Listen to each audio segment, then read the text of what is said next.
ყოველ შაბათს 4 საათზე მეტი ექსპერიმენტი, მეტი თავგადასავალი და სივრცე, სადაც საუბრობ ყველაფერზე, რაც შენთვის მნიშვნელოვანია. შეიქმნი პოზიტიური განწყობა, ეძებე სიახლე და გახდი ჩვენთან ერთად მაძიებელი.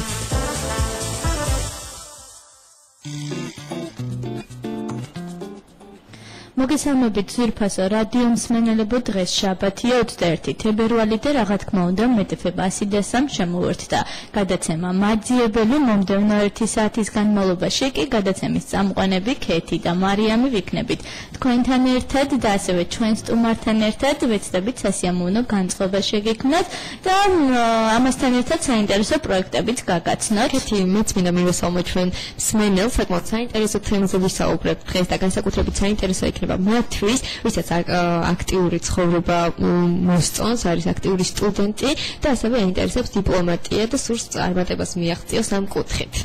გეთანხმები მარიამ, მაგრამ სანამ ჩვენ სტუმარს მივესალმებოდეთ, რომელიც ჩვენთან ერთად იმყოფება სტუდიაში, მანამდე შევთავაზოთ ჩვენს მსმენელს, თუსაც შეიძლება წავიდეს უქმეებზე. ერთ-ერთი ასეთი საინტერესო სიახლე არის ფოლკლორის სახელმწიფო ცენტრის გალერეაში. გამოფენა გაიხსნა სახელწოდებით ძველი ტრადიციული სამოსი, სადაც წარმოდგენილი იქნება ქალისა და მამაკაცის სამოსი, თავსაბურავები, თავსამკაულები, ეთნოგრაფიული სხვადასხვა კუთხისთვის დამახასიათებელი ფარდაგები, ძალიან მიყვარს მე ეს ფარდაგები და მით ვეწვევი აუცილებლად ამ გამოფენას, ფოტოსურათები, ასევე ქართული ტრადიციული და კავკასიის სხვადასხვა ეთნოს თოჯინები, ნამუშევრები, მათ შორის იქნება ფოტოსურათებზე აღბეჭდილი სამოსი, ალბათ ის რაც ვერ შემოინახა საუკუნეებმა და სამწუხაროდ, თუმცა ფოტოებმა აღბეჭდა ეს ყველაფერი და შეგვიძლია ვნახოთ და შემდეგ დიზაინერებმა გააცოცხლონ ეს ყველაფერი. გამოფენა 18 თებერვალს გაიხსნა, შეგეცდათ ესტუმროთ ფოლკლორის ცენტრის გალერეას და ესე სასიამოვნოდ გაატაროთ უქმეები. ქეთი, აქვე მინდა კიდევ ერთი სასიამოვნო საინტერესო სიახლე აღვნიშნო ფოტო მოყვარულთათვის. გამოცხადდა ფოტოკონკურსი, ეს არის მშვიდობის თემაზე. 5 საუკეთესო ფოტონამუშევარის ავტორი დაჯილდოვდება, ესე იგი ალფრედ ფრიდის მედლით, ხოლო საუკეთესო ნამუშევარი დასახელდება წლის მშვიდობის ფოტოთ და მის ავტორს გადაეცემა 5,000 ევროს ოდენობით ესეთი პრემია. საუკეთესო ფოტო კი 1 წლის განმავლობაში გამოიფინება ავსტრიის პარლამენტში და შეტანილი იქნება ავსტრიის პარლამენტის მუდმივ კოლექციაში. საკმაოდ ამბიციური და საინტერესო შემოთავაზებაა. წლის ფოტოს, მშვიდობის ფოტოს ავტორი რო იყვნები. და ასევე ვეთყვი, ვინც მსურველია და ვინც დაინტერესდა ამ იდეით, რომ შევიდეს აუცილებლად იუნესკოს ოფიციალურ გვერდზე და აქ მიიღეს ინფორმაცია თუ როგორ უნდა განათავსოს მისი ფოტო და შემდეგ მიიღოს კონკურსში მონაწილეობა. ნამდვილად. ახლა კი მოდი ქეთი დრო გადავიდეთ ჩვენი დღევანდელი გადაცემის სტუმარზე, თამთა გაბუნიაზე, რომელიც არის რუსთავის ახალგაზრდობის ცენტრის წარმომადგენელი. მადლობა თამთა, რომ დღეს ხარ ჩვენთან ერთად და მომდევნო 1 საათის განმავლობაში იქნები ჩვენთან ერთად, საინტერესო პროექტებს გააცნობ ჩვენს მსმენელს და წარმატებები კეთილი იყოს შენი ფეხი ჩვენს რადიოში, პირველ სამედიცინო რადიოში. თქვენ კი თუ კი კითხვები გაქვთ, შეგიძლიათ დაგვირეკოთ 2421003-ზე და დაუსვათ თქვენთვის სასურველი შეკითხვები თამთას. თამდა, მოდი დავიწყოთ, ჯერ ვისაუბროთ რუსთავის ახალგაზრდობის ცენტრზე, იმიტომ რომ დარწმუნებული ვარ, ბევრს არ გაგვიყვარს. რუსთავში ბევრს ეცოდინება, თუმცა თბილისში კი ბატონო. პირველ რიგში მოგესალმებით, ძალიან დიდი მადლობა მინდა გადაგიხადოთ დღევანდელი დღისთვის, ჩვენი შეხვედრისთვის და მადლობა გადაგიხადოთ იმის, რომ აი ესეთ საინტერესო გადაცემას აკეთებთ, ვინაიდან მაძიებელი თვითონ სახელიც მიგვანიშნებს იმაზე, რომ რაღაცა უფრო ესეთი განსაკუთრებით სენსიტიურ სფეროს ეხებით და უფრო მეტ შესაძლებლობას თავაზობთ თქვენს მსმენელებს, რომ რაღაცა ახალი სიახლეები მოიძიონ და გაეცნონ. რაც შეეხება ჩვენ ცენტრს, მადლობა ამ ყველაფრისთვის ამ სიტყვებისთვის. მადლობა.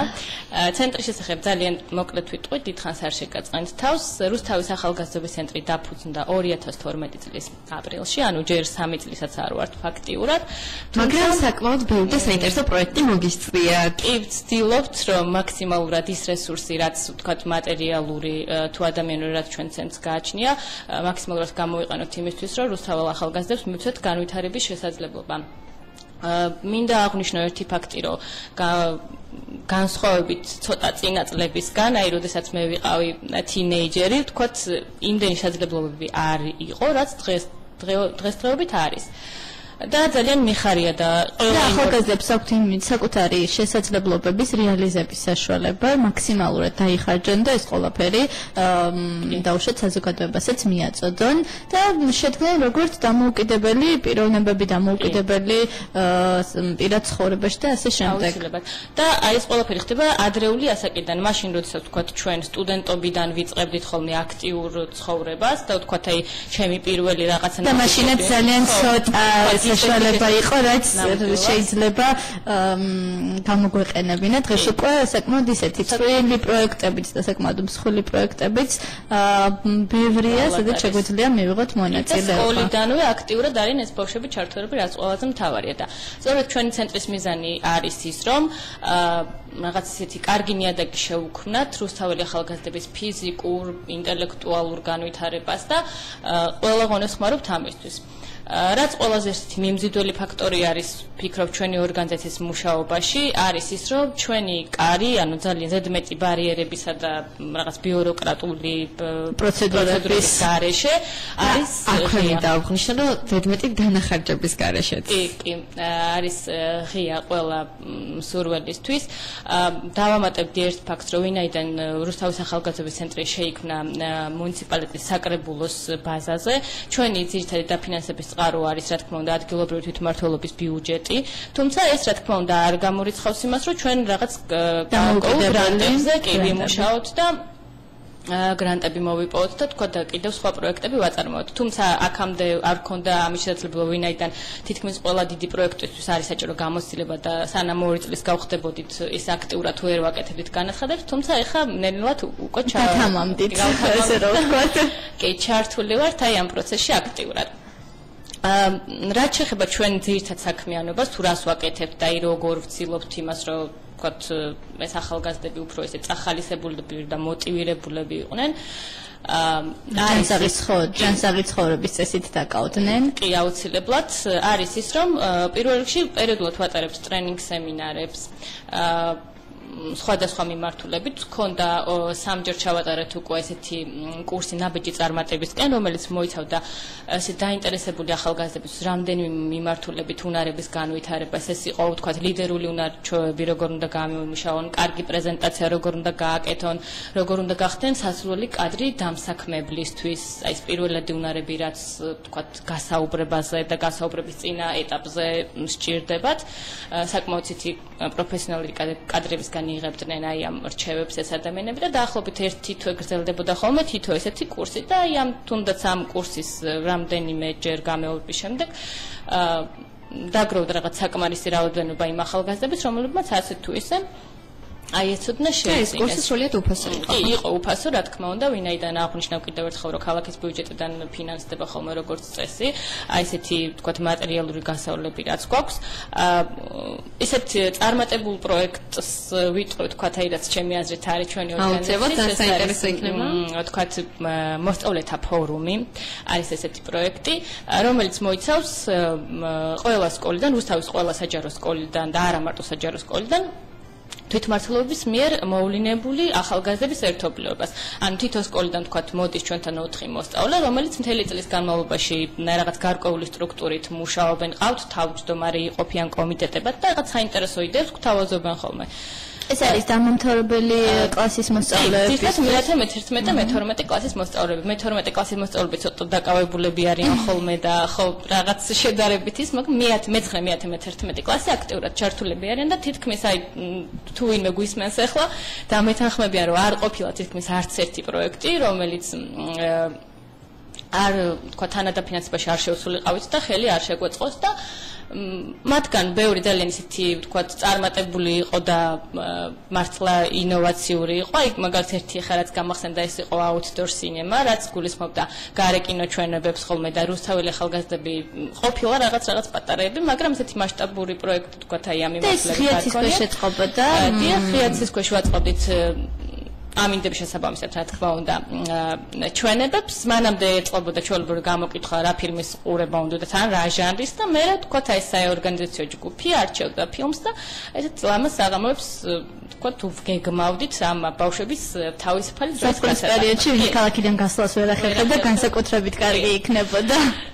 გარდა ამისა, გვაქვს ხოლმე რაღაცა სპორტული ღონისძიებები, საერთაშორისო დღეები, როდესაც არის ჯანმრთელობის დღე, რაღაც სიყვარულის დღე და გარემოს დაცვის დღე და ასე შემდეგ, სიმბოლურ ღონისძიებებს ყოველთვის უძღვნით. გარდა ამისა, როდესაც თქვათ წელიწადის დასაწყისში, როცა ჩვენ სამოქმედო პროგრამას ვადგენთ და ჩვენ მხრივ მე უნდა წარუდგინოთ თქვათ ქალაქის საკრებულოს, რომელმაც მე თქვათ ეს მატერიალური რესურსი უნდა გამოყოს იმისთვის, რომ მთელი წელი ვიფუნქციონიროთ, ვაკეთებთ ხოლმე გამოკითხვას, ვინაიდან ჩვენ ვალდებულები ვართ, რომ ის მოთხოვნა შევასრულოთ, რაც ქალაქის ახალგაზრდებისგან მოდის, ხო? და ვაკეთებთ რა მოთხოვნებია? სხვათა შორის დასურვილები აქვთ. წინა, ანუ ორჯერ მოგვიწია შესაბამისად, ესეთი გამოკითხვის გატარება და პირველი წლის შედეგებით იყო 2012-ის გეუბნებით, ანუ თუ 13-ის, იყო რომ რაღაცა სპორტული ღონისძიებები უნდათ, რომ ეს აქტიურად ყოფილიყო ქალაქში და რატომღაც არ ვიცი ბიჭები უფრო მეტი გამოიკითხენ, თუ რატომ მოხდა ესე, რომ რაღაც სპორტულ აქტივობას მოითხოვდნენ და მეორე წელს უკვე არ ვიცი რა გოლონებიც აქტიურად ყავდნენ უკვე სპორტი. მეორე წელს უკვე გამოიკვეთა განათლება პრიორიტეტად და ვცდილობთ, რომ საგანმანათლებლო პროექტები უფრო მეტი გავუკეთებინა და გავაკეთეთ კიდეც ქონდა რაღაც ინტელექტუალური თამაშები, ესეების კონკურსი სხვადასხვა თემაზე და ყველაზე მთავარი არის ის, რომ ვთქვათ, ასეთი პროექტების ორგანიზატორები და უშუალოდ ჩართული სამუშაო პროცესში ვთქვათ, ჩვენიდან ვართ არა მხოლოდ ჩვენ ცენტრის თანამშრომლები, არამედ აუცილებლად ის ახალგაზრდების ჯგუფი, ვისგანაც მოდის ეს ინიციატივა და ეს ბავშვები გარდა იმისა, რომ თავის იდეას ასხამენ ხორცს, ამის გარდა რაღაც პიროვნულ უნარებს, როგორ უნდა გააკეთონ რაღაცის ორგანიზება და როგორ მიიტანონ ეს ინფორმაცია თავის სკოლებში, ელემენტარულია, ძალიან მარტივია. რეალურად შეიძლება საკმაოდ ისეთი დაბრკოლება იყოს დამწყებისთვის და ივითარებენ ამ უნარებს. როგორც იცი, საინტერესო პროექტი იყო ახალი წლის პროექტი, ამაზეც რო ვისაუბროთ. ახალი წლის პროექტი. და სანამ ახალი წლის პროექტზე ვისაუბრებთ, მარიამ ბოდიში, დავასრულოთ მოსწავლეთა ფორუმის შესახებ. წლის რომელ მონაკვეთში შეიძლება რომ შემოიტანონ განაცხადი, ანუ წლის დასაწყისში, შუაში, თუ არა აქვს მნიშვნელობა. აკადემიური წლის დასაწყისში ხდება ხოლმე, როგორც წესი, შერჩევა სექტემბრიდან ვიწყებთ მაგალითად განაცხადების მიღება, ეს ცოტა ისეთი ვთქვათ, რეგისტრაციას, თუმცა ვინედან სკოლის თვითმმართველობაზე არის დამოკიდებული, რომელ 4 ბავშვს წარმოგვიდგენს წარმომადგენლად, ხო? ჩვენ ამ პროცესში მეტნაკლებად ანუ უფრო დისტანციურები ვართ. ვინაიდან წესით უნდა მოხდეს თვითმმართველობის მიერ შიდა გამოცდების ჩატარება, შიდა უკაცრავად არჩევნების ჩატარება, რომელ 4 ბავშვს მოავლენენ თქვათ ჩვენთან ცენტრში აი ამ კონკრეტულ პროექტში ჩასართავად. მაგრამ მე ხდება ხოლმე პატარა ცვლილებები, ვინაიდან სამუშაო პროცესში შეიძლება ზოგი ვთქვათ ისე ჩართული არ იყოს, როგორც უნდა იყოს წესით და გადახალისებები ჯგუფში, მოთხოვში შეიძლება მოხდეს ცვლილებები. გარდა ამისა, მე როდესაც ეს ბავშვები უკვე მოდიან და სხვადასხვა ჯგუფებში ერთიანდებიან, ვცდილობთ ხოლმე რომ იგივე თავისი სკოლის მეგობართან კი არ იყოს თქვათ სამუშაო ჯგუფში, არამედ სულ სხვა დანარჩენ სხვა ბავშვებთან ერთად გამოახდინოს ადაპტაცია და ვინაიდან აი ამ სტრუქტურას ყავს თავისი თავმჯდომარე, თანათავმჯდომარები, აპარატის უფროსი, ვინც ჩორობათ აი ამ სხდომებს აოქმებენ და მე ვთქვათ წარმოგვიდგენენ ანგარიშის შესახებ იყო ეს ხდომა როგორ ჩაირერა ინიციატივები, ქონდა თუ უკვე თვითონვე არეგულირებენ ეს ბავშვები, ვინ ზარმაცობს ცოტა ესე რომ ვთქვათ ბრჭყალებში, ვინ კარგად იქცევა, ვინ შეიძლება რომ რაღაცა გადაუახალისოს და შეიძლება წარმოიწიოს და აი ეს რაღაცა ჯანსაღი კონკურენცია აი მალება საბოლოო ჯამში ამ პატარ-პატარა ვთქვათ რაღაც ესეთი პროექტებით მართლა ძალიან კარგ გამოცდილებას იძენენ ეს ახალგაზრდები. და მარიამის კითხვას რომ დაუბრუნდეთ, ხო, როგორც ვიცი, ჟურნალისტიკას ეუფლებოდნენ ესე რომ ვთქვათ. კი ბატონო. მოგახსენებთ ამ პროექტის შესახებ ვისაუბრეთ ეთერში გასვლამდე და საინტერესოა. ეს იყო გადაცემა ჩემი ქალაქი, რომელიც გავაკეთეთ ასევე 1 წლის წინაც და გულისხმობდა იმას, რომ ჟურნალისტიკით დაინტერესებული ბავშვები ჩვეულებრივ გამოვაცხადეთ call-ი, როგორც ხდება ხოლმე და მოვიდნენ ახალგაზრდები, ვისაც აინტერესებდა ეს სფერო და პროფესიონალების დახმარებით მათთვის საინტერესო სიუჟეტები გაკეთეს და გადაწყვიტეს, რომ პირველი სიუჟეტი ყოფილიყო რუსთავზე და აი თქვათ ქალაქის ისტორია ვინაიდან თქვათ ყველასთვის ეს ცნობილი არ არის და რა ღირსშესანიშნაობები არის, ვინ არის პირველი ადამიანი, ვინც დაიბადა რუსთავში, ვინაიდან ძალიან ახალი ქალაქია და ესეთი დიდი ისტორია არ აქვს. და საკმაოდ ისეთი საინტერესო გამოვიდა. ქონდა მეორე ცდა, რომელიც აი ნარიამ აღნიშნა და აი ამ წლის 2014 წლის დასასრულს ქონდა.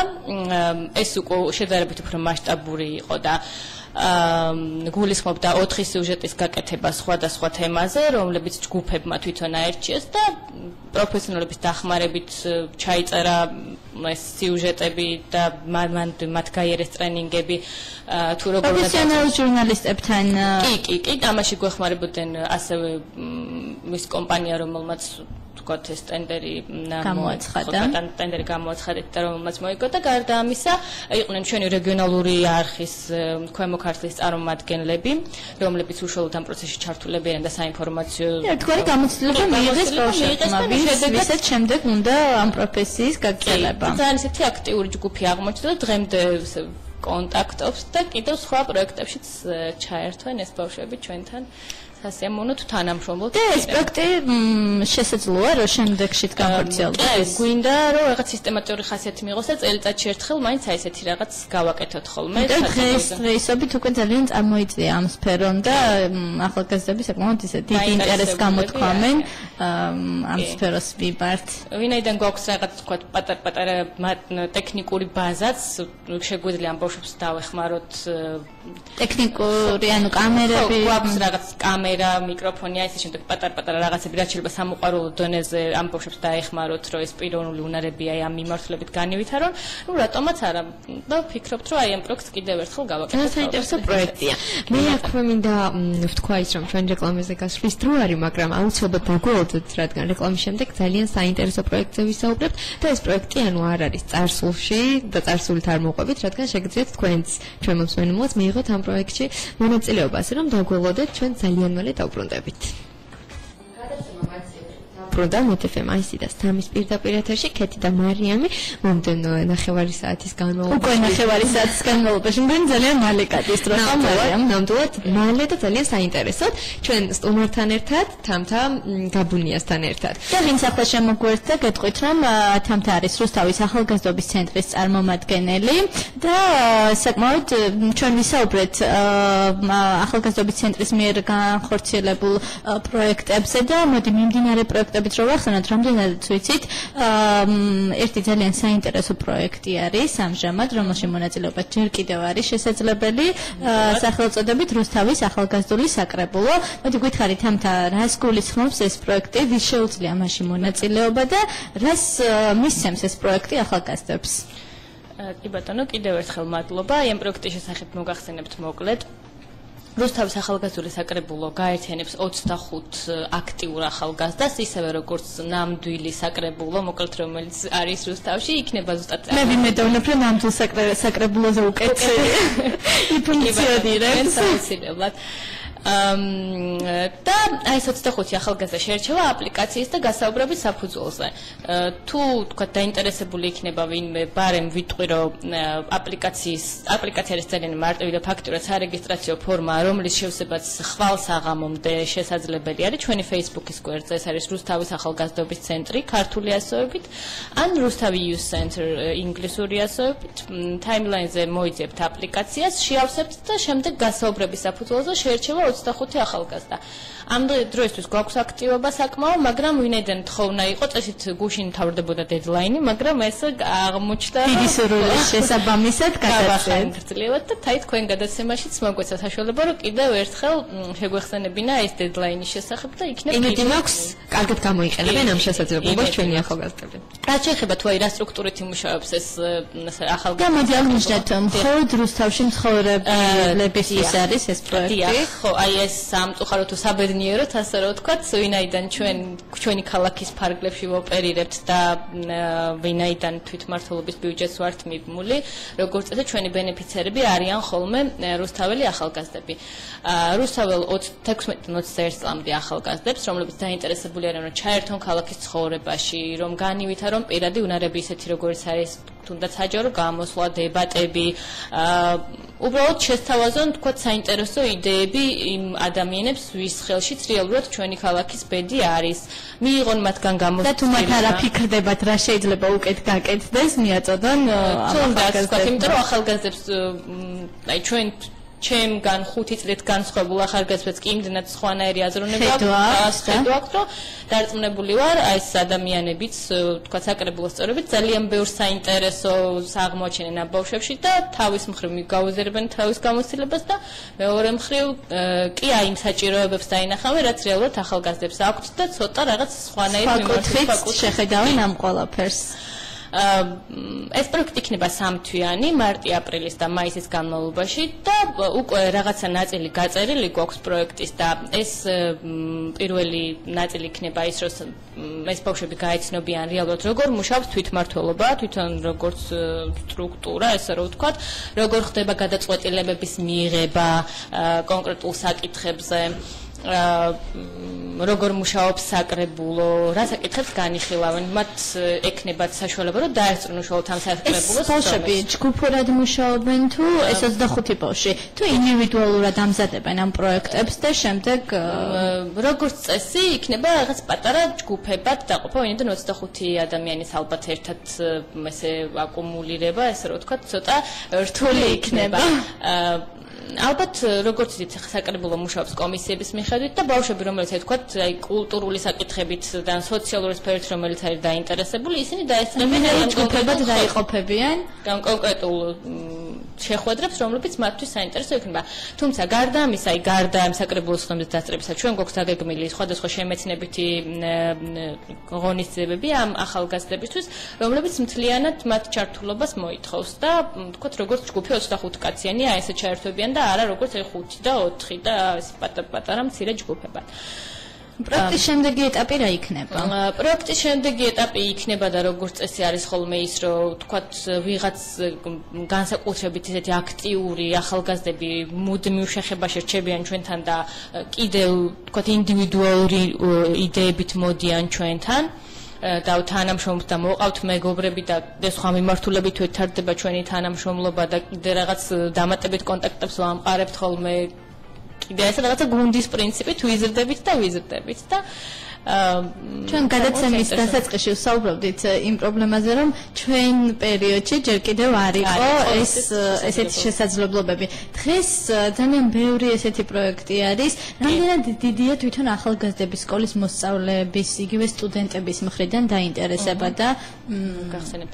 ანუ მინდა სიხარული გამოვხატო იმის გამო რომ მართლა არიან ხოლმე ჩართული აქტიურად ეს ბავშვები და აი მთელი სულით და გულით აკეთებენ რაღაცებს და მინდა მეორე მხრივ რაღაც პატარა ესე და უარყოფით მომენტს გავუსვა ხაზი რომ თბილისი კიდევ ცოტა სხვა მასშტაბების ქალაქია და რუსთავი კიდევ ცოტა სხვა და ჩვენ ვთქვათ იქ იმ პატარა სივრცეში უფრო მეტი დაკვირვების საშუალება გვაქვს და აი არის რამდენიმე ორგანიზაცია რუსთავში რომლებიც მართლა ძალიან კარგად მუშაობენ აი ამ ახალგაზრდულ საკითხებზე და სამწუხაროდ თითქმის ყველა ორგანიზაციის აქტივი ასე რომ ვთქვათ ბავშვები რომლებიც აი ამ ორგანიზაციის პროექტებში არიან ჩართული არიან ერთი და იგივე ხშირ შემთხვევაში იმიტომ რომ აი ვთქვათ არის ქალაქში 100 ძალიან აქტიური ბავშვი და ყველა პროექტში არის ეს 100 ბავშვი და არიან რამ განაპირობა ეს პრობლემა? ფიქრობ, რომ არის ინფორმაციის გავრცელების ნაკლებობა, თუმცა ჩვენ აი მაქსიმალურად ვცდილობთ, რომ ყველა ადამიანამდე მივიდეთ, ყველა სკოლამდე მივიდეთ.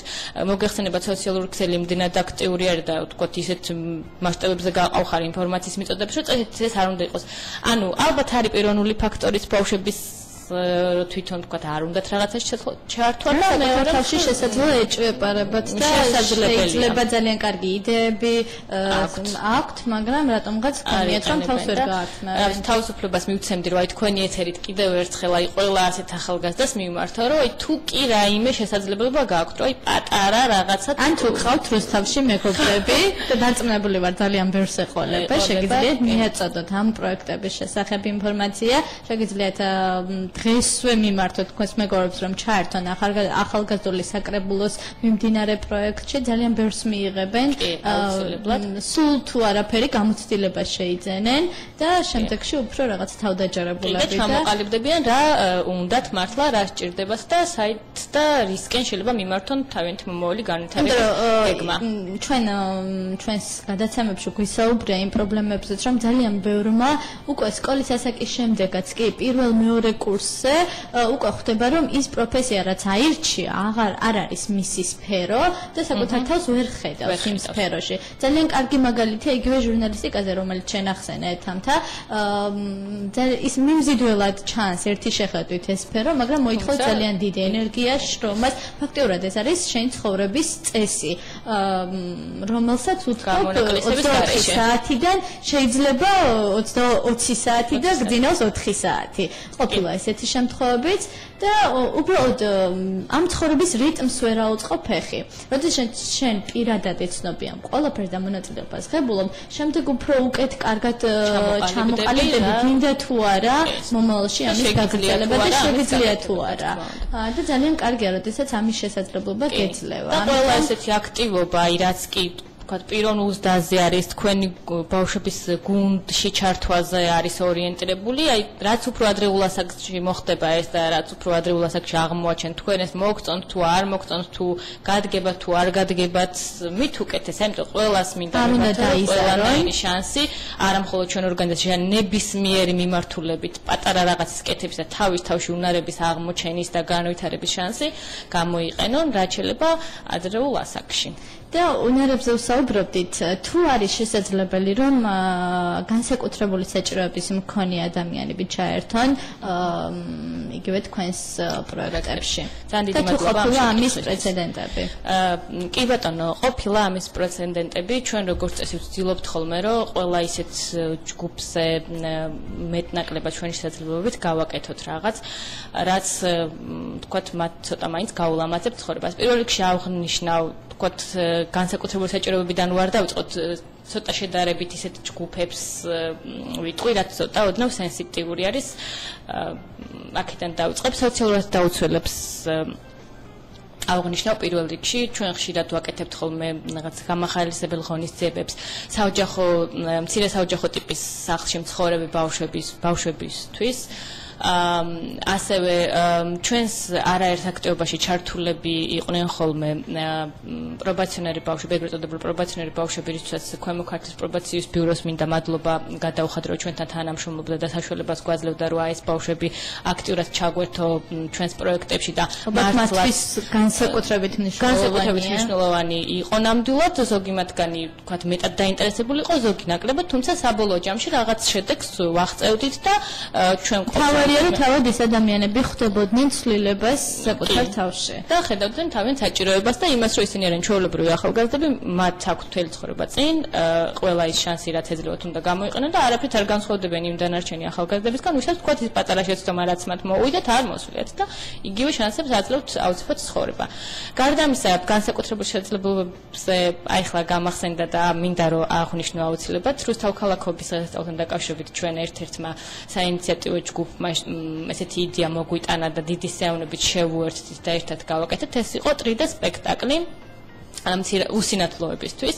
იყო ძალიან საინტერესო პროექტი, ვინაიდან ყველა ეს ადამიანი, ვისთვისაც ეს სპექტაკლი გაკეთდა, ძალიან ასიამოვნები იყო, რამდენადაც ვიცი და იყო განსაკუთრებული ეფექტის მქონე, ვინაიდან საქართველოში ესეთი რამე არ ყოფილა.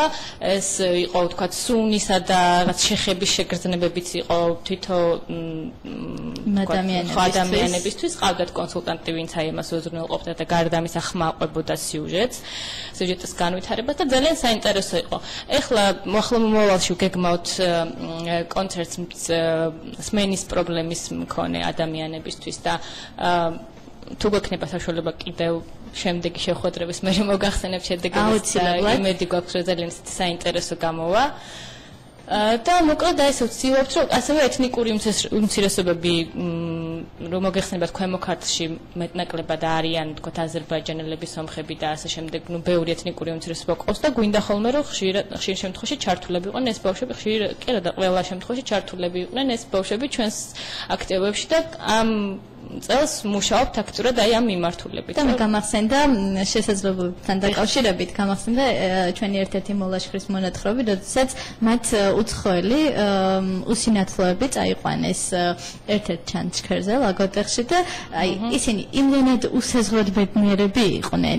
აი შეგრძნებებით, სუნით, რაღაცა სიარულით, მართლა არ არის შესაძლებლობები შეზღუდული, ამიტომ თუ რაღაცა პატარა შეზღუდვა გააქვს, ეს არ ნიშნავს იმას რომ აი შენს ოთახში გამოიკეტო და რაღაცა სოციუმთან შეწყვიტო კონტაქტი პირიქით ყველანაირად უნდა შეეცადო და შეეცადოთ თქვენი მეგობრებით ჩართოთ ამ ყველაფერში და ვფიქრობ რომ ბევრად საინტერესო იქნება ასეთ შემთხვევაში ცხოვრება ბოლო წლებში მით უმეტეს რომ რაღაც სახელმწიფო პოლიტიკაც უკვე ისე არის რომ მაქსიმალურად ადაპტირებული გახდეს აი ესეთი ადამიანების თორსაღაც გარკვეული შეზღუდული უნარები აქვს საუბრობენ რომ არ არის ადაპტირებული გარემო და ძალიან ბევრი პრობლემაა, მაგრამ თავარია რომ ამაზე საუბარი დაიწყო, ამაზე მსჯელობა მიდის და როდესაც რაღაცაზე ან კამათობენ რაღაც ჭეშმარიტება საბოლოოდ მაინც გამოვლინდება და იმედი მაქვს გაიმარჯვებს და საბოლოოდ რაღაც მანქანები აღარ შეგხვდება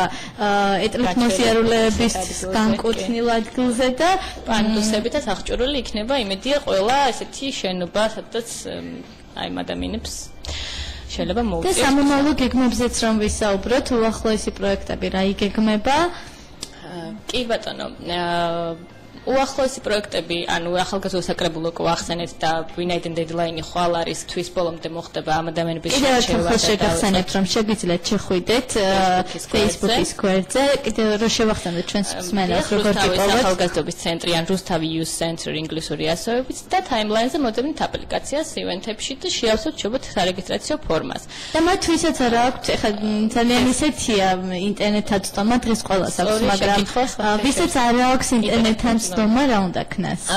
მაშინ ჩვენთან ცენტრში მოუწოთ რომ მოვიდნენ მოდი მისამართი რომ ვუთხრათ და საკონტაქტო ნომერი ქალაქი რუსთავი კოსტავას 20 ჩვენ საკონტაქტო ნომერია 22 22 54 ნებისმიერ დროს შეგიძლიათ დაგვირეკოს თქვენთვის სასურველი ნებისმიერი შეკითხვით ასე რომ ყველანაირ კონფერენციული ხანი გაგრძელდება ეგრეთ რომ 3 თვის განმავლობაში გაგრძელდება პროექტი და დაიწყება მარტში მარტი აპრილი მაისი საგაზაფხული შეგიძლიათ ესე აქტიურად გააგეგმოთ და გასაეროთ კი ბატონო ეს გაზაფხულო გეგმას რაც შეეხება მქონდა შარშანაც ესეთი საერთაშორისო ფესტივალი საერთაშორისო იყო პრინციპში ორი ქვეყანა მოწებდა ჩვენ და უკრაინა ეს უკრაინელები ჩამოვიდნენ და იყო ნიჭერთა კალეიდოსკოპი აი ესეთი პროექტი იყო რაც გულისხმობდა სხვადასხვა კულტურულ სიმღერა ცეკვა რაღაც ხალხური სიმღერა ფოლკლორული ნომრები იყო გარკვეული კონკურსივით იყო და ჩავატარეთ ესე უკრაინულ მონაწილეებთან ერთად და წელსაც გვინდა მათ აქვთ თანამშრომლობის სურვილი და უკვე გამოთქვეს და გამოგგზავნეს სურვილი და უბრალოდ წერილი და თუ შეგვიწყობს ხელს ვთქვათ მატერიალური სახსრები და საორგანიზაციო საკითხებსაც კი დროულად მოვაგორებთ აუცილებლად ეს პროექტი მოვა სისულეში და აუცილებლად ჩატარდება. მე მინდა რომ მოვასწროთ ეთერს გარეთ საუბრობდით ლატვიასთან დაკავშირებით, პოლონეთთან დაკავშირებით უკაცრავად და რომ ვახსენოთ ეს. აუცილებლად ვინაიდან აი მე ვთვლი რომ ძალიან ჩვენი ცენტრისთვის ერთ-ერთი საინტერესო და წარმატებული პროექტი იყო. ეს არის მოკლედ ვიტყვი რომ ვაშინგტონის ბიზნეს ვიკი, ან ბიზნეს კვირეული, არსებობს ესეთი ახალგაზრდული პროექტი, სადაც ერთვები ან ბიზნესის დაინტერესებული ახალგაზრდები და ეს ვაშინგტონის ბიზნეს კვირეული ტარდებოდა პოლონეთის ერთ-ერთ ქალაქ გდინიაში, რომელიც რუსთავთან ესე სამჭიდრო თანამშრომლურ კავშირებში იმყოფება და დაგუპატიჟა საიმ ღონისძიებაზე პირველად ანუ საქართველოსთან არასდროს არავინ არ ყოფილა წარმომადგენელი ამ კვირეულზე საკმაოდ მაღალი დონის ესეთი ღონისძიება არის, რომელსაც თვითონ იქ ქალაქის ხელმძღვანელობა და ქალაქის მუნიციპალიტეტი უჭერს მხარს და ყველა ორგანიზატორი არის ანუ ამერიკიდან და საკმაოდ ესეთი ორგანიზებული და დეტალურად გაწერილი პროექტი იყო. ძალიან და 10 რუსთაველ ახალგაზრდას რუსთავის ახალგაზრდობის ცენტრის საშუალებით მიეცა საშუალება რომ აი ამ პროექტში მონაწილეობა მიიღო. სრულად უსასყიდლოდ, ანუ ყველა ხარჯი დაფარა რუსთავის ახალგაზრდობის ცენტრმა და ერთი კვირის განმავლობაში 10 რუსთაველი ახალგაზრდა წარმოადგენდა თავის ქვეყანას ქალაქ გდინიაში. ძალიან დიდი გამოცდილება მიიღეს მართლა ბავშვებმა და დღემდე ეს აქტიურად არიან ემოციებში არიან და ძალიან უნდათ რომ აი ეს პროექტი ჩატარდეს საქართველოშიც და აი მართლა ძალიან დიდი გამოწვევა არის ჩვენთვის თანხებთანაც ძალიან დიდი თან არის დაკავშირებული და ადამიანურ რესურსებთან. თუმცა აი ნახოთ თუ კი ეს გამოვა ჯერჯერობით მხოლოდ იდეის დონეზე და რაღაც რამდენიმე Skype კონფერენცია გქონდა ორგანიზატორებთან უკვე და თუ წარმატებულად წავა, ეს არ არის თქვათ აი რამდენიმე თვიანი პროექტი, ალბათ აი 2 წელი მაინც მინიმუმ დაჭირდება ეს ესეთი დონის თქვათ ის იყო ივენთი იყო აი ამის ორგანიზებას. თუ აი მას წარმატებით დავასრულებთ, ფიქრობთ რომ ეს კიდევ ერთი ცენტრის ერთ-ერთი დიდი მიღწევა. ასე რომ არა მარტო კიდევ უნარების განვითარება, არამედ შეგიძლიათ დაიწყოთ რუსთავიდან და საქართველოს საზღვრებსაც გავიდეთ. მადლობა რომ იყავით დღეს ჩვენი სტუმარი, საკმაოდ საინტერესო პროექტებით მოხვედი, გელუდებით მომავალშიც, ახალი პროექტებით, წარმატებებს გისურვებთ და ჩვენს ახალგაზრდებს ურჩევ რომ ჩაერთონ ამ ყველაფერში, მიიღონ მონაწილეობა და განსაკუთრებით რუსთავის ახალგაზრდებს, მადლობა თამთა, წარმატებებს გისურვებთ. მადლობა და ჩვენი დღევანდელი სტუმარი იყო რუსთავის ახალგაზრდობის ცენტრის წარმომადგენელი თამთა გაპონია. მადლობა საინტერესო. მე კი ჩვენს მენელს ვეთქვი რომ იქამდე ჩვენ სანამ გავალთ რეკლამაზე თქვენ აუცილებლად დაგველოდეთ მეტ.FM 103.3 ეთერში, რადგან მეორე ნაწილში ბექა ბაღათურია გვაგვესაუბრება ლამას კუთხეზე, სამცხე ჯავახეთზე და გარდა ამისა ახალ ამბებს და სიახლეებსაც გაგვაცნობს აი ტურიზმის molashkrebs და ხო ასე რომ აუცილებლად დაგველოდეთ, სულ მალე დავბრუნდებით. გადაცემა მადლობელი დაბრუნდა მეტ.FM 103.3 ეთერში კეთი და მარიამი ყოველ თქვენთან ერთად ვართ და რამდენი წუთი დაგჭა მარიამ ეთერისთვის 15 მომდენო 15 წუთის განმავლობაში კიდევ თქვენთან ერთად ვიქნებით ოღონდ უკვე ახალი სტუმრით ბექა ბაღათურია იქნება დღეს ჩვენთან ერთად მოლაშქრეთა ფედერაციის კიდევ ერთი მოლაშქრე ინსტრუქტორი ბექა მოვიდა ჩვენთან ახალი სიახლეებით და გარდა ამისა ვისაუბრებთ სამცხე ჯავახეთზე კონკრეტულად კი კლდეისაზე. ჯერ მოდი სიახლეთი დავიწყოთ და შემდეგ გადავიდეთ აი ამ ლამას ადგილზე. რა სიახლეები და ამბიციები გაქვთ აბა მოლაშქრეთა ეროვნულ ფედერაციას? ჩვენ დავიწყეთ ახალი უპროფესორი ჯავატინეთ პეტიცია, რომელიც ითვალისწინებს ლაშქრობის სპორტის სახეობად აღიარებას. ზოგადად სხვადასხვა ქვეყნებში ლაშქრობა არის აღიარებული როგორც სპორტის ერთ-ერთი სახეობა და ვცდილობთ რომ საქართველოში ამან ფეხი მოიკიდოს ამ საკითხმა, ესე ვთქვათ, ეს ითვალისწინებს შემდეგ რაღაცებს სხვადასხვა მოლაშქრეებს არ აქვს მნიშვნელობა პროფესიას შეეძლებათ უფრო მეტი აქტივობების ჩატარება, განახორციელონ სხვადასხვა ღონისძიებები. ასევე რაც ითვალისწინებს რომ ახალგაზრდები დავასაქმოთ ჯანსაღი ცხოვრების წესით და ასე შემდეგ. აი დღეს ხომ არის მაგალითად ნებისმიერ მოლაშქრეს შეუძლია დაგეგმოს ღონისძიების სახით გასვლა ტური და წავიდეს. დამაბრკოლებელი არაფერი არ არის. თუ კი იქნება აღიარებული როგორც სპორტის ერთ-ერთი სახეობა, გარდა იმ უპირატესობების რაც შენ ჩამოთვალე, რა იქნება? ანუ რა შეგვჭირდება ის რომ ვაღიაროთ როგორც სპორტის სახეობა? ეს უფრო ფართო მასშტაბიანი იქნება, ესე ვიტყვი შემდეგ, როდესაც სპორტის სახეობად აღიარებენ, იმედი მაქვს რომ აღიარებენ და აქედან გამომდინარე უკვე ნებისმიერ პიროვნებას შეიძლება გახდეს, ესე ვთქვათ, მოლაშქრე, ვთქვათ. და უკვე ერქვა სპორტსმენი. როგორც მოლაშქრე სპორტსმენი. კი, ნამდვილად ესე იქნება. შემდეგ მას ჩაუტარდება სპეციალური პრაქტიკები, ესე ვთქვათ, რაღაც სხვადასხვა ტიპის სამუშაოებს შეასრულებს, რომ გამოსცადოს საკუთარი თავი და სრულად ყოს საკუთარი თავი როგორც მოლაშქრე და შემდეგ შეიძლება მას დამოუკიდებლად გააკეთოს აბსოლუტურად ყველაფერი ამ კუთხით, ესე ვთქვათ.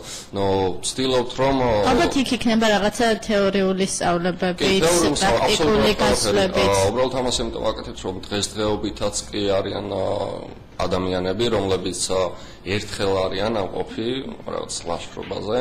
და გადაწყვიტეს, რომ პროფესიონალი მოლაშქრეები არიან და აი უბრალოდ ადგილი რაც გავგიათ, რომ ლამაზი არის, გადაწყვიტეს. და შემდეგ როდესაც უკვე Facebook-ზე გახდება ივენთი, რაღაცა მიმზიდველი თანხით, შენ წაყვები, თუმცა რეალურად შეიძლება რაღაცა იმეგრაციებული დარჩე. იმის გამო რომ არ შეიძლება უბრალოდ წაადგე და წახვიდე ისეთ ადგილზე, სადაც არაფერი არ გაგიგია და რაღაც არ გინახავს, თქვა. ამის შედეგად, როდესაც ინფორმაციის ნაკლებობით მიდიხარ სადმე, ხშირია შემთხვევები, როდესაც იკარგებიან და შედეგად სამუშაოები ტარდება ამ ადამიანების მოსაძებნად. ბოლო დროს რამდენიმე შემთხვევა იყო მსგავსი, რომ დაიკარგნენ, თუმცა მაშველებმა იპოვნეს და დააბრუნეს თავიანთ ოჯახებში, ესე ვთქვათ. მაგრამ უფრო რთულადაც არის სიტუაცია, შესაძლოა ვერ იპოვონ ისეთ ადგილას. და ძალიან ცუდად დამთავრდეს. მაშინ ხდება, როდესაც არ უჯერებენ ინსტრუქტორებს, ხო? ხშირია შემთხვევები. მე ვარ ხოლმე წინააღმდეგი იმის, რომ ეს ჯგუფურ კოლექტიურ სლაში მივიღო ხოლმე მონაწილეობა და სულ ვიტახი, რომ აი თუ წავედი ტორში, რაში მჭირდება ინსტრუქტორი და აი მსდიოს უკან და აი უსაფრთხო გადაადგილების წესი არის, რაც რასაც ლაშქრობა ითვალისწინებს და ამიტომ არის საჭირო, რომ არ გეგონოთ, რომ ვიღაც გეუფროსებათ, ან რაღაც ბრძანებები უნდა შეასრულოთ. უბრალოდ რჩევებია და ამას აუცილებლად უნდა დავამორჩილოთ ეს რომ ვთქვათ. მოდი ახლა დღესდღეობით გაგაწყეთენე, მარიამ, თუ არის რა რაოდენობა მოაწერა პეტიციას ხელი, თუ ჯერ არ დაწყებულა ეს პროცესი? დაწყებული არის ხელმოწერები, ბოლო ინფორმაციის თანახმად მახსოვს. და პეტიციას რა ფორმით აკრავებთ? ანუ სოციალურ ქსელში ეს შეგიძლიათ იპოვოთ ჩვენს ვებგვერდზე, Facebook ვებგვერდზე, ესე ვთქვათ.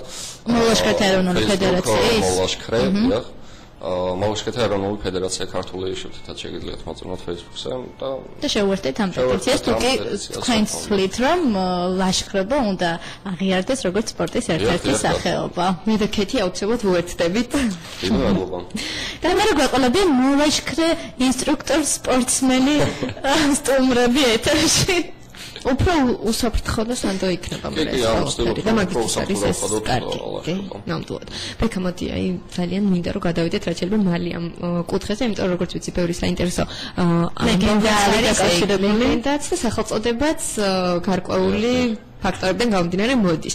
მოდი გითხარი, აბა რა ხდება? და შენ თვითონ წარედგინე რაზე აპირებს საუბარს დღეს? მეტად უამრავი საინტერესო ადგილი მინახავს, მაგრამ დღესდღეობით გადავწყვიტე რომ ვისაუბრო სამცხე-ჯავახეთზე, კონკრეტულად კლდეისზე.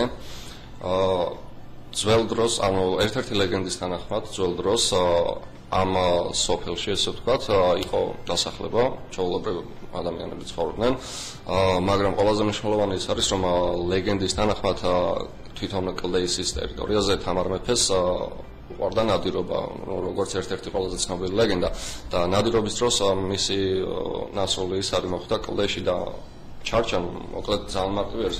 ვეღარ ამოიღეს ეს არის. ვერ ამოიღეს ის არის და დარჩა როგორც კლდეისი არის, თუმცა დღესდღეობით მის შემოკლებული სახელი არის კლდეისი. რა არის განსაკუთრებული ამ ადგილის? ბოლოს როდესაც და იმისა რომ გძნობ რომ აქ ოდესღაც თამარ მეფე ნადირობდა. გეტყვით, როდესაც ბოლოს კლდეში ვიყავი, ეს იყო დაზვერვითი გასვლა, ესე ვთქვათ, რომ შეგვესწავლა თვითონ კლდეისის ტერიტორია და უამრავი საინტერესო რა ვნახე, აი მაგალითად იმ დროს, როდესაც ხალხი ცხოვრობდა, არ იყო ისეთი ტექნიკები, რომელიც ითვალისწინებდა ესე ვთქვათ, შენობა ნაგებობების სრულყოფილად აგებას. თუმცა მიუხედავად ამისა, ჩვენ იქ დაგვხვდა უძველესი ნასახლარი ადგილები, სადაც შემორჩენილი იყო ჯერ კიდევ მოჩუქურთმებული უზარმაზარი ქვები, დიდი ლოდები, ესე ვთქვათ. რომელიც იყო აბსოლუტურად ზუსტად და სუფთად ჩამოჭრილი და ერთმანეთს ზუსტად და სუფთად დაალაგებულად. მოგეხსენებათ ეს არც ისე ადვილი არის, რომ რაღაც რამოდენიმე ტონიანი ქვა, ესე ვთქვათ, აიღოს რამოდენიმე ადამიანმა და ესე დააწყოს და შემდეგ ააშენოს სახლი, სადაც იცხოვრებს. ნუ მოკლედ საინტერესო გაუცდებით პირამიდებით ჩვენს გვაქვს დიდი მოთქურთმებული ლოდები, რომლებიც აუცილებლად გამოიწვევენ თქვენს გაოცებას. მოკლედ ჯერჯერობით ამ საკითხზე მუშაობ, თუ როგორ ხდებოდა იმ პერიოდში ამ ყველაფრის ეს ზუსტად შესრულება. გარდა ამისა არსებობს იქ უამრავი მიწისქვეშა გამოქვაბული, ანუ ეს არის განსაკუთრებით მიყვარს ეს მიწისქვეშა გამოქვაბულები, რომლებიც ხშირ შემთხვევაში არის სრულიად დამალული, დაფარული. ზუსტად. და მე ჩახვა რაღაც ერთი პატარა ხრელიდან ჩადიხარ და შიგნით ხდება რაღაცა საოცრება. ზუსტად ესე იყო, როდესაც ერთ-ერთ გამოქვაბულში შევედით, მოხდა ისე რომ ძალიან ვიწრო ხელი იყო გასასვლელად, ესე ვთქვათ.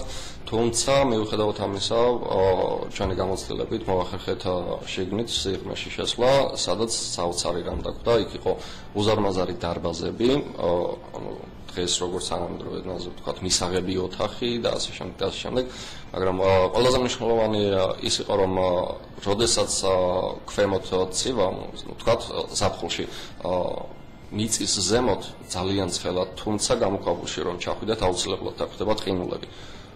ზუსტად ზაფხულის პერიოდში მოვახერხეთ ჩასვლა და ამიტომ უამრავი ყინული დახვდა გამოქვაბულში, რაღაც გაოცება გამოიწვია. თუმცა ზამთარში პირიქით არის, როდესაც მიწის ზემოთ აბსოლუტურად ყველაფერი იყინება, მიწის ქვემოთ ისეთი სიცხე არის, შეიძლება ვერ სიცხე? თვითონ სიცხე არის, აი ჩვეულებრივ. მიწის ქვეშ საპირისპირო ტემპერატურა. ანუ ეს ძალიან საინტერესო იყო. გარდა ამისა, იმიტომ დავინტერესდით ამ გამოქვაბულებით, რომ ისევ თამარ მეფეზე გავამახვილებ ყურადღებას. ამ ადგილიდან ეზიდებოდნენ მსახურები თამარ მეფისთვის ყინულს, რაც ძალიან საინტერესო არის. ზემოდან რომ გადავხედოთ ამ ადგილს, სადაც ეს გამოქვაბულები არის, ну ეს არ არის რაღაც კილომეტრებიდან დაშორებით ან რაღაც მსგავსი. ძალიან ახლოს არის რამოდენიმე გამოქვაბული, თუმცა ზემოდან რომ შევხედოთ, დავინახავთ მრგვალ დიდ ფორმებს, ანუ ეს არის უზარმაზარი მრგვალი ქვები, რომლითაც დაფარული არის ეს გამოქვაბული და ასევე პატარა სხვადასხვა ფორმის ქვებით, ამოკეტილი არის, ესე ვთქვათ, ზემოდან ჩასასვლელი. და ეს უფრო ნათელს ხდის იმას, რომ არსებობდა მიწისქვეშა დარბაზები, სადაც შესაძლოა შეიძლება ყოფილიყო იგივე თავშესაფარი შემოსევების დროს. თავშესაფარი ყოფილიყო, რაიმე შეკრების ადგილი, თუმცა კიდევ ერთი ლეგენდა ადასტურებს იმას, რომ ეს არ იყო თავშესაფარი და არ იყო, თქვათ, რაღაც შეხვედრის ადგილი. და რას მოგვითხრობს ეს ლეგენდა? ადამიანებისთვის. მეორე ლეგენდის თანახმად ამ ადგილზე დასახლდნენ ალქაჯები, ну, როგორც ესეთი. რის შედეგადაც სოფელში გახდა გაუსაძლისი ცხოვრება. იქიდან გამომდინარე, რომ ხდებოდა უამრავი სხორჩეწირვა, იკარგებოდნენ ადამიანები, ქრებოდა რაღაცები და ასე შემდეგ და ამიტომ დატოვა სოფლმა ტერიტორია. აი, მარიამ, გაგაწყვეტინა ბექა, ამდენი მოლაშქრო გიყვება ჭინკებზე და ალქაჯებზე ისტორიებს და დაიჯერო. და გაუსაძლისი გახდა, როგორც ცნობილია, იქ ცხოვრება და ამიტომ მოსახლეობამ დატოვა ტერიტორია და დღესდღეობით უბრალოდ ძველი ნასახლარები და გამოქვაბულები დაგვხვდება. მოსახლეობა აღარ არის. მოსახლეობა აღარ არის. ალქაჯარის კვალი არ შეგხვედრიათ? არა, ანუ ვიცი, მე პირადად არ შემხვედრია, სადაც ალქაჯი არ დამინახავს თქვა, მაგრამ თუმცა გამიკავშირებთან შეგვიძლია ეს გამოიჭყიტებოდი და კიდევ უფრო საინტერესო არის იქ ყოფნა, ამაზეც მოგყვებით. თუმცა მიუხედავად იმისა, რომ მოსახლეობამ დატოვა ტერიტორია, რამოდენიმე კილომეტრით მოშორებით, ესე ვთქვათ, ცხოვრობენ, როგორ ვთქვა, მომთაბარები, რომლებიც კარვებში არიან, ეწევიან სოფლის მეურნეობას ჩვეულებრივ. ჯავახეთში არიან ასევე დუხაბორები, საკმაოდ საინტერესო ეცნარები. საკმაოდ საინტერესო ადგილი არის ეს ჯავახეთი. და მოკლედ არც თუ ისე შორს, მაგრამ მაინც შორს, ასე თუ ისე რამოდენიმე მოსახლე შემორჩა, რომელიც პერიოდულად გადაადგილება სხვადასხვა ადგილას და იქ ინკვიდრებს საცხოვრებელ ადგილს. მინდა და მეკითხა, რამდენად მჭიდროდ არის თქო დასახლებული და არა, ჩვეულებრივ როგორც თქვათ ქალაქში, ესე არ არის ძალიან ერთმანეთისგან მოშორებული. აი რამდენი ოჯახი შეიძლება ცხოვრობდეს? არ ვიცი პირადად მე რაც რამდენი მოსახლე შეხვდა ეს ხო დაახლოებით 5 თუ 6, რომელიც ერთმანეთისგან საკმაოდ მოშორებით იყვნენ. და აქედან გამომდინარე ვარაუდობ იმას, რომ ჯერ კიდევ არ შეიძლება იქ ცხოვრება, რადგან ეს რომ შეიძლებაოდეს ალბათ არ იცხოვრებდნენ კარებში და ასე შემდეგ და შემდეგ გაგზავნდნენ ჩვეულ ცხოვრებას.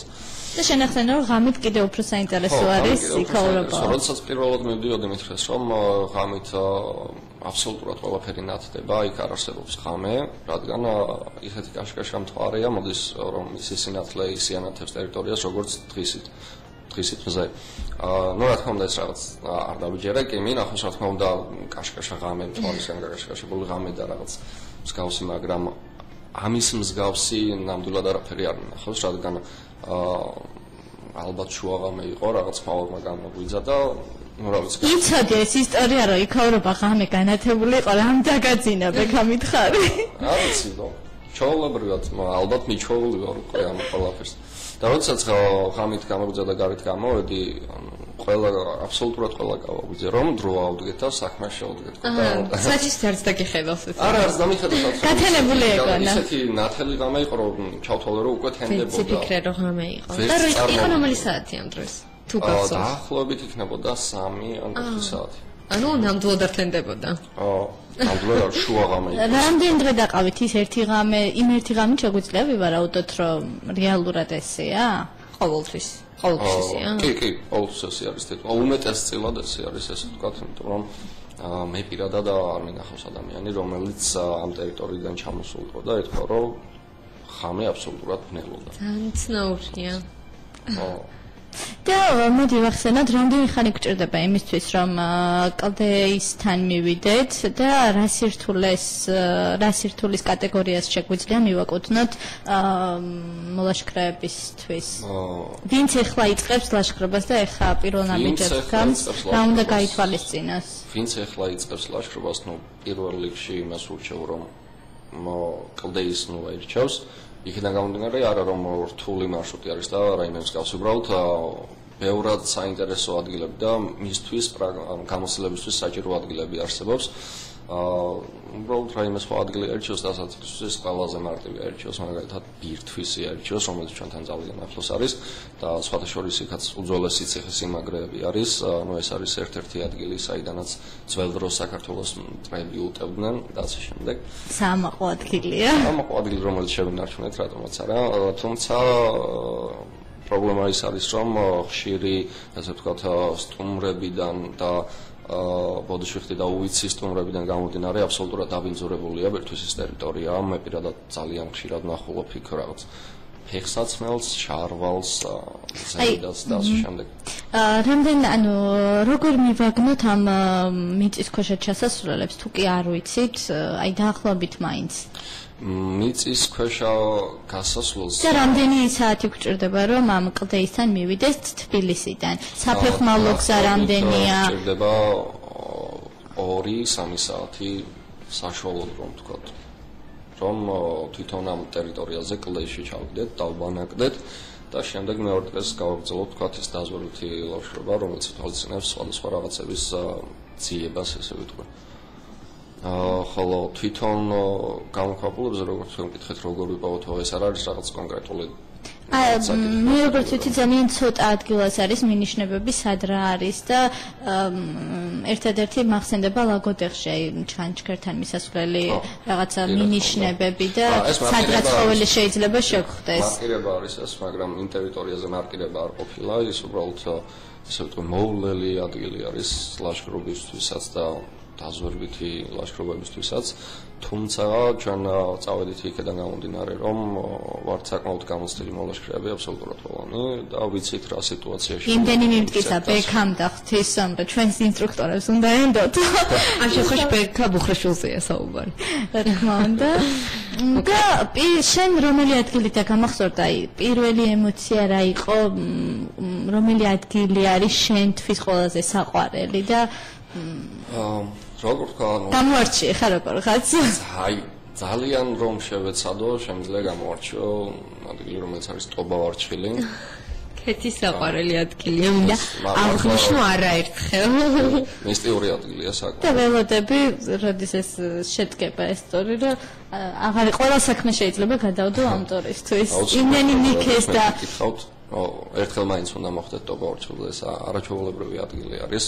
მართალია ძალიან ალპური ზონა არის და ვთქვათ ტობა-ვარჩხილზე, როდესაც ვანაკდებით პირველ ტბაზე, ეს არის საშკიბულის ტბა, იქ არ შეგიძლიათ ვთქვათ რაღაც ცეცხლი დაანთოთ ან რაიმე მსგავსი, იქ უკვე სხვანაირი არის ყველაფერი.